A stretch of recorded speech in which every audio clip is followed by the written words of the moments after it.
쿠마 아도나이 베야푸츠 오예베카 베야누스 메사네카 미파네카. 여호와여 일어나사 주의 대적들을 흩으시고 주를 미워하는 자가 주 앞에서 도망하게 하소서. 샬롬 생각하는 성경 홀리아미입니다. 우리는 오늘 말씀을 통해 애굽의 중심부에서 하나님을 섬기는 삶을 실천하는 요셉의 모습을 발견할 수 있습니다. 요셉은 말 그대로 세상의 빛과 소금의 역할을 감당하며 기근으로 굶주린 애굽과 가나안 사람들 모두를 살려냅니다. 우리들은 오늘의 말씀을 통해 우리가 어떻게 살아야 세상의 빛과 소금의 역할을 감당할 수 있을지를 함께 묵상해 보도록 하겠습니다. 먼저 12절을 보면 요셉이 그의 아버지와 모든 가족들에게 먹을 것을 주어 기근의 시간 동안 굶주리지 않도록 복량합니다. 어쩌면 이것은 당연한 가정일 수도 있습니다. 내가 내 가족들을 책임져서 보살피는 것은 누구든지 당연히 해야 할 책임이라고 할 수 있죠. 그래서 하나님을 믿는 자든지 믿지 않는 자든지 누구나 가족들을 챙기는 것은 당연한 가정입니다. 그런데 요셉은 가족들에게 무조건적인 공급만 해준 것은 아닙니다. 6절에 기록된 것처럼 바로에게 목축을 전문으로 한다고 알려주어 바로의 가족들을 관리하는 직무를 감당하게 했죠. 그래서 야곱의 가족들 스스로 자립할 수 있도록 도와주었습니다. 이 결과 27절을 보면 이스라엘 족속이 고센 땅에 거주하며 거기서 생업을 얻어 생육하고 번성하게 만들었습니다. 이것은 요셉이 생육하고 번성하도록 지속적인 공급을 해준 것이 아니라 이스라엘 족속이 목축하는 생업을 얻어 스스로 생육하고 번성해진 것입니다. 그래서 하나님을 믿는 자들은 가족들을 무조건 섬기는 것이 올바른 책임이 아닙니다. 가족들 스스로 자립하여 자신의 인생을 살아가도록 돕는 것이 진짜 책임이죠. 지금의 교회 안에 다음 세대들을 보세요. 그들이 자립하여 스스로의 신앙을 만들어가고 있습니까? 다음 세대의 신앙은 부모 세대들이 억지로 떠먹여준다고 성장하는 것이 아닙니다. 자녀들이 자립할 수 있는 발판을 만들어주고 그러한 환경을 조성하여 스스로 성장할 기회를 제공하는 것이 우리 부모들이 해야 할 역할이죠. 가정 안에서도 빛과 소금의 역할을 감당하여 다음 세대를 세워내는 우리 홀리아미의 부모들이 되시길 축복합니다. 그리고 요셉은 14절에서 굶주린 애국과 가나안 사람들에게도 양식을 공급하여 더 잘 사는 나라를 만들기 위해 힘을 썼습니다. 그래서 먼저 국가가 건강해야 국민들도 챙길 수 있습니다. 과거 전 세계의 여러 나라들이 국민을 우선시하는 복지국가 형태를 추구했습니다.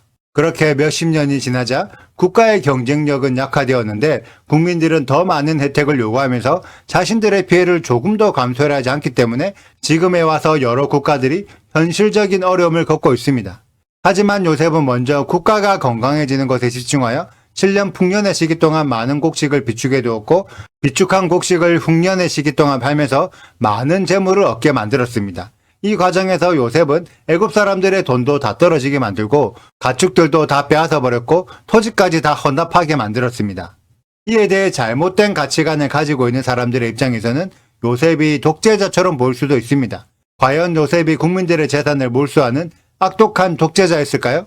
곰곰이 생각해 보세요. 기근의 시간 동안 당장 먹을 것이 없는데 국민들이 돈을 많이 가지고 있으면 어떤 현상이 발생할까요? 갑자기 물가가 폭등하고 돈의 가치가 하락하는 인플레이션 현상이 일어납니다. 그래서 이때에는 돈줄을 막고 안정적인 공급을 유지하는 것이 가장 합리적인 해결 방안입니다. 그리고 기근의 시간 동안 국민들이 가축을 많이 가지고 있으면 어떤 현상이 발생할까요?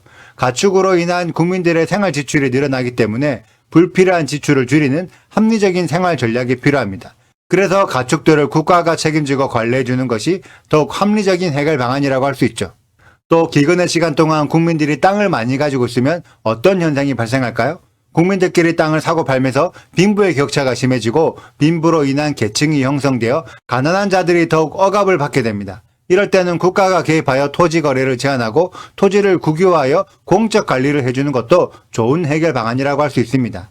이러한 방법은 지금 시대의 선진국가들이 국가의 경쟁력을 향상시키고 국민 경제를 안정화시키는 데 사용하는 방법으로 이미 4,000년 전에 요셉이 이런 선진화된 방법을 사용했다는 것입니다. 그렇다고 요셉이 국민들에게 거두어들인 막대한 재물을 자신의 재산으로 사유하거나 국고로 국유화하여 강력한 중앙 권력을 가진 독재 체제를 만들지도 않았습니다. 24절을 보면 거두어들인 토지를 다시 국민들에게 배분하여 세금을 20%만 내게 하고 나머지는 국민들이 가져가서 다시 회복의 발판을 만들 수 있는 효율적인 토지개혁과 국민 계몽의 새마을 운동을 시행했습니다. 그리하여 애굽은 힘들었던 7년 흉년의 시간을 잘 극복하고 국가와 국민 모두가 회복할 수 있는 귀중한 국가 개혁의 과정을 성공시킬 수 있었죠. 이 모든 것이 요셉의 뛰어난 전략 덕분에 진행될 수 있었으며, 그렇기 때문에 요셉은 애굽이라는 세상 속에서 애굽과 가나안 사람들 모두를 살릴 수 있는 빛과 소금이 되었습니다. 이것이 성경이 알려주고 있는 빛과 소금의 역할을 감당하는 자들의 사명입니다. 내 가정도 올바르게 자립할 수 있도록 세워내야 하고, 국가에도 유익을 끼쳐 국민들 모두를 이롭게 만드는 선한 영향력을 발휘해야 하죠.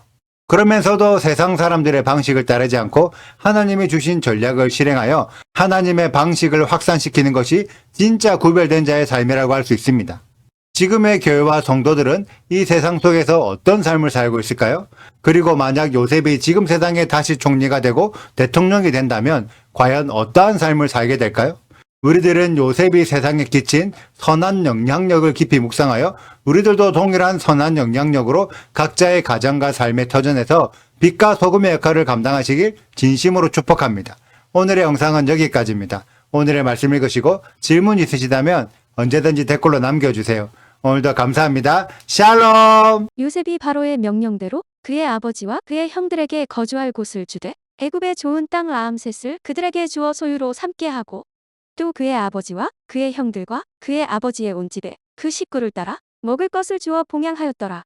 기근이 더욱 심하여 사방에 먹을 것이 없고 애굽 땅과 가나안 땅이 기근으로 황폐하니 요셉이 곡식을 팔아 애굽 땅과 가나안 땅에 있는 돈을 모두 거두어들이고 그 돈을 바로의 궁으로 가져가니, 애굽 땅과 가나안 땅에 돈이 떨어진지라 애굽 백성이 다 요셉에게 와서 이르되 돈이 떨어졌사오니 우리에게 먹을 거리를 주소서, 어찌 주 앞에서 죽으리이까?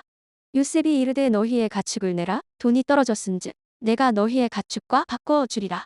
그들이 그들의 가축을 요셉에게 끌어오는지라 요셉이 그 말과 양떼와 소떼와 나귀를 받고 그들에게 먹을 것을 주되 곧 그 모든 가축과 바꾸어서 그 해 동안에 먹을 것을 그들에게 주니라.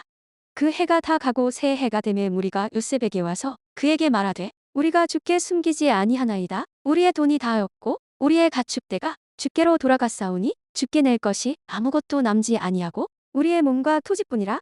우리가 어찌 우리의 토지와 함께 주의 목전에 죽으리이까? 우리 몸과 우리 토지를 먹을 것을 주고 사소서. 우리가 토지와 함께 바로의 종이 되리니 우리에게 종자를 주시면 우리가 살고 죽지 아니하며 토지도 황폐하게 되지 아니하리이다. 그러므로 요셉이 애굽의 모든 토지를 다 사서 바로에게 바치니 애굽의 모든 사람들이 기근에 시달려 각기 토지를 팔았음이라. 땅이 바로의 소유가 되니라. 요셉이 애굽 땅 이 끝에서 저 끝까지의 백성을 성읍들에 옮겼으나 제사장들의 토지는 사지 아니하였으니 제사장들은 바로에게서 녹을 받음이라. 바로가 주는 녹을 먹음으로 그들이 토지를 팔지 않음이었더라. 요셉이 백성에게 이르되 오늘 내가 바로를 위하여 너희 몸과 너희 토지를 샀노라. 여기 종자가 있으니 너희는 그 땅에 뿌리라.